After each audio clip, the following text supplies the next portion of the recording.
Hi there, everybody. For those of you who don't know who I am, my name's Mike. I'm the culinary director at Hudson Grande Senior Living, one of the many Aero communities here in the state of Ohio. I thought a good idea for today would be to sort of invite everybody into my home, which isn't much, but here it is, and run you guys through a dish that we're going to be serving tomorrow for our Thanksgiving menu. It's a veal stuffing. It's something that has been a staple in my family for years. My grandmother made it when I was a little kid. My mother makes it. This is going to be sort of my variation on our family recipe, so to speak. It's similar ingredients. It's not exactly the same way. So I'm going to kind of try to film this as we go, walk you through everything, cut it all together, and hopefully it looks good when it's all done. I thought it would be cool to just take a second to show you guys a few things that I'm thankful for before we start the recipe. This is Silvio. He's only 8 months old, so he's a little crazy, just a little bit. This is my other cat, Roman. It's a little older. He's 3, so less crazy. Also really thankful for music and being able to play guitar for the better part of close to almost 20 years now. It's really been the only other staple in my life besides cooking and working in the restaurant industry since I was younger. So the last thing that I'm extremely thankful for, my family is very small. It's really just me and my parents. Super thankful for them. Without family, it's kind of pointless to have this holiday the way that we all celebrate it. So especially with what's going on, it's super important to me to really reflect on what's good and what you have and what you can hang on to, and family is really the most important thing. My folks aren't here right now. They will be, but this is a picture of them. Hopefully they don't get mad that I put it on here. One of the most important things for us is that we're practicing proper sanitation. I am going to wear gloves during this demonstration just in case any of the shots capture that. Really here just to keep my hands clean, but also to kind of demonstrate, keeping hands clean, keeping the area clean, keeping cross-contamination from being something that happens when we are preparing food. Really, with this, there's only one thing that we're going to have to worry about changing the gloves for, which is the veal. So I'm going to kind of show you guys everything that I got here. Prep all the vegetables, sort of start the sauteing process, and then we'll kind of throw everything else together in order, and I'll show you how we're going to top it and put it in the oven. To start off here, we're going to use some Cisco Classic Grill and Griddle cooking spray to make sure that nothing sticks to my pan that I'm going to use to saute the vegetables and the veal. I am going to use a cast iron skillet to bake everything, so once we get everything cooked off, we're going to transfer it into that, put the topping on, get it in the oven. We've also got some grapes, some candied walnuts from the salad that we're running this week at Hudson Grande, a jar of apple butter. That is one of our items that we give out for tours and potential future residents coming in. Breadcrumbs and Parmesan cheese here. That's going to be for our topping. We're going to make a little bit later, so we're not really worried about any of that right now. The most important thing currently is going to be 1 carrot, about half a stalk or so of celery, or half a bunch of stalks of celery, a bell pepper,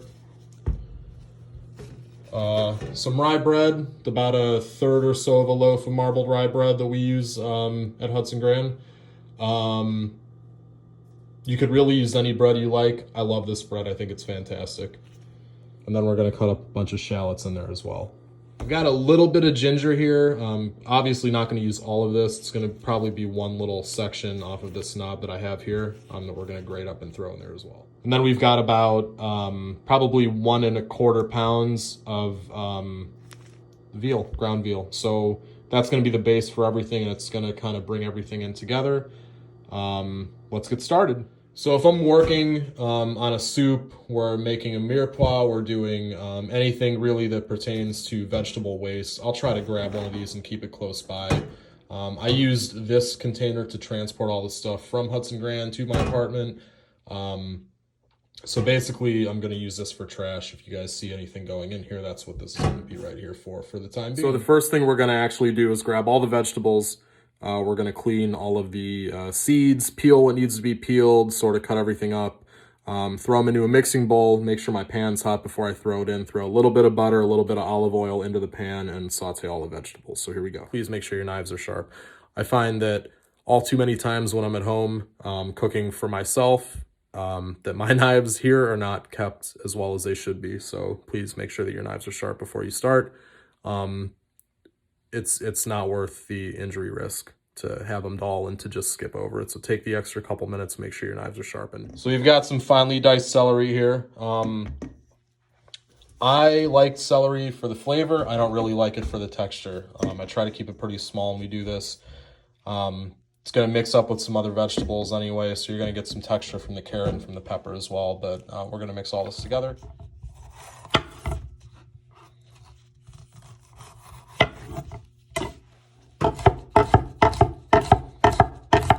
So you want to do a pretty small dice on the bell pepper as well. Always want to make sure your carrots are peeled and clean.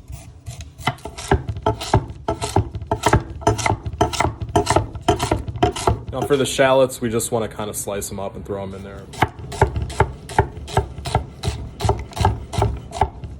So this is sort of what your beginning scenario is going to look like here. We're just going to take all these and drop them right into a hot pan to start cooking. I tend to use really butter for cooking and oil for finishing in most cases, but we're not really finishing anything with this, so I'm going to use a little bit of both. We're going to throw some olive oil into the pan. I'm going to throw like a tablespoon of butter into the pan, a little bit of salt. So the butter and the salt's going to help you brown the vegetables faster. Oil's just going to kind of keep everything moving around. You can see the butter's starting to melt a bit. The pan's starting to get hot. We got our oil in there. You can see the smoke coming off a little bit. So you really just want all this butter to melt. A little bit of smoke coming out of the pan is okay. Then we're going to add our vegetables. We're going to let this heat up for another minute or so, and then get this going. So with this small bunch of grapes too, I'm going to take them, I'm going to cut them in half. We're going to add it after the vegetables, so we're going to let the vegetables kind of cook down a little bit first. I'll show you guys that. Then we're going to add the grapes, add the walnuts so they get warm, and then we're going to add the bread to the vegetables and the veal after all that stuff is done. So we're going to get these prepped up as well. I'm going to add these and the walnuts at the same time, so everything will just kind of go back in here to wait for its turn to be added to the stuffing. Wish I had some camber lids. I could show you guys a trick for cutting all these in one shot, because I usually don't have a knife long enough to do it when it works. So unfortunately, I did not bring those tools home with me. So we've got our walnuts and half grapes right here. Looks like we're good to go here. So we're going to add our vegetables to this oil and butter here that I have in the pan. So while this is all starting to brown up here, we're going to sneak a little bit of garlic. And we're going to sneak about a tablespoon of mustard. For those family members that I have not met, my last name is Soriano. I am definitely in the, if the recipe calls for 3 cloves of garlic, add 6 or 7 cloves. The shallots are starting to get sort of translucent here. The celery's starting to get a little liquid coming out of it. That's when you really want to start to season the vegetables for your stuffing. With a recipe like this, where you're kind of just throwing raw carrots into a pan as well, I sort of look for them to almost sort of turn pastel-like in color, like they're going to lose some of that orange color. They're going to look a little whitish in comparison to what they did when you threw them in originally. So it's going to take, 3 to 5 minutes for any of this to happen right away. We're just going to kind of let them continue to cook down here. And in the meantime here, we're going to take our bread and we're going to dice all this up, get it ready to add into everything else. As soon as our vegetables sort of render down a little bit more here, we're going to take our veal and add it to the pan. You really just want to make sure it's not too big a dice. Now this is sort of kind of what you want to look for before you add the veal, so everything's starting to get to the point where it's about to brown up, so you're going to want to add the veal right about now. We're going to break this apart and get it as incorporated as possible. You don't really want any large pieces. You want the grind to be as fine as possible with all the vegetables in here as well. When you add the veal, you might want to bring the pan up a little bit temperature-wise, just so the cold ground veal does not sort of stall the process of your vegetables cooking too. You want everything to sort of continue on and brown up. So I have an electric stovetop. I had it at about 6. I just turned it up to about 8. Gonna see what happens for a couple minutes and try to get the veal as brown, as golden brown as I possibly can with the vegetables. Probably let it go for another 3 to 5 minutes to see. So when you get to about here, you're gonna wanna add a little bit more salt to the veal. We didn't salt anything when we added the veal to the vegetables, so not too much, maybe just another teaspoon or so for the entire dish. Mix it up, let it continue to cook for a couple more minutes. You wanna get rid of all these pink spots in the grind still and let it get a little bit more fine here with the vegetables, sort of meld it together a little bit more. Okay? So while the base of your stuffing is finishing up, it's not going to take too much longer. Start thinking about the ingredients that you have left. So you've got your rye bread. You can use any kind of bread you want. My grandmother and my mother put caraway seeds in theirs. I don't really like the way caraway seeds taste, to be honest with you. So we're using the marble rye pumpernickel bread. I've got the grapes with the candied walnuts. We've got a little bit of apple butter, and we've got a little bit of ginger we're going to add to it as well. We're going to take panko breadcrumbs and Parmesan cheese and a little bit of olive oil and mix them together and sort of top the cast iron pan. Once we add the stuffing to the cast iron pan, we're going to put it under the low broiler for a few minutes to brown up. So I'm going to kind of walk you guys through each step of that as well. So with what we've got here so far, I'm going to add the bread, and then we're going to actually cover this for a couple minutes and sort of let it steam up and do its thing. Not for too long though. Maybe a minute or two just to see what it looks like. We'll check back and then add the remainder of our ingredients and sort of continue the recipe. We've incorporated our bread in now. We're just going to mix this up and sort of get everything equally around the pan here. And then we're going to throw the lid on and cover this guy up for a couple minutes and see how it looks. Now, with putting the lid on and steaming the vegetables and the veal for a little bit with the bread in there, the bread is going to absorb a lot of the moisture, but it's also going to hold a lot of the moisture too. So if you season this right and don't cook all of the moisture out of the vegetables, you will not really have to add stock or anything to this. It's pretty juicy and pretty moist all the way through. The bread just adds a nice element of texture to it and flavor to it. So you don't really have to go and add a bunch of liquid to it at all. We'll see here in a little bit how it looks. I want to steam it for a couple minutes to let it finish up. Starting to see the bread sort of sponge up some of that moisture there. We're going to add the rest of our ingredients now, and then we're going to put the lid back on for a couple more minutes before we finish it up.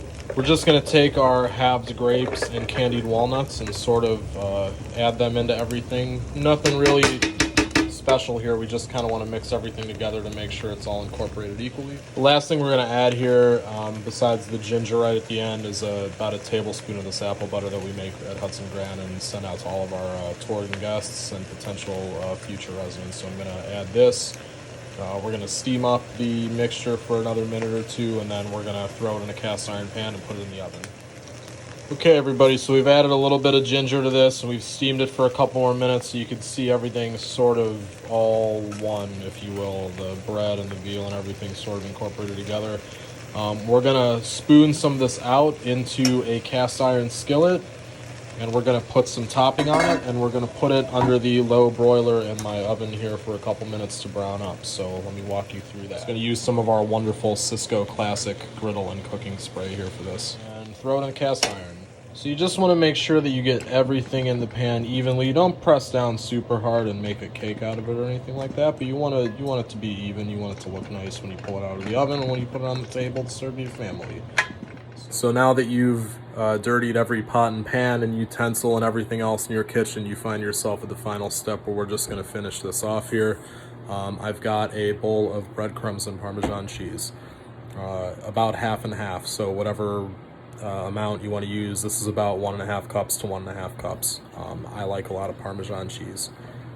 So we're gonna throw a little bit of olive oil on this, sort of crumble it together and make a little breadcrumb topping to put on top of this. We're gonna throw it in the oven for probably only about a minute, minute and a half to get it golden brown. So I've added probably about a solid half cup of olive oil to this mixture. You don't really need it to be super coated and covered, but you want it to kind of touch everything here.